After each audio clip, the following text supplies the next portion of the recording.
Hiki ni kituo cha kupigia kura Ubungo. Watu wameamua wafanye kama wanavyoamua kufanya. Hiki ni kituo cha kupigia kura.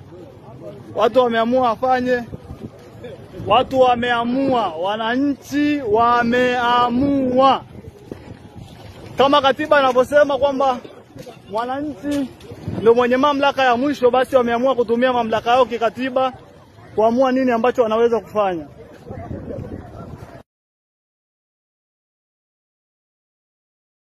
Hiki ni kituo cha kupigia kura Ubungo. Watu wameamua wafanye kama wanavyoamua kufanya. Hiki ni kituo cha kupigia kura. Watu wameamua wafanye. Watu wameamua, wananchi wameamua. Kama katiba inavyosema kwamba mwananchi ndio mwenye mamlaka ya mwisho, basi wameamua kutumia mamlaka yao kikatiba kuamua nini ambacho wanaweza kufanya.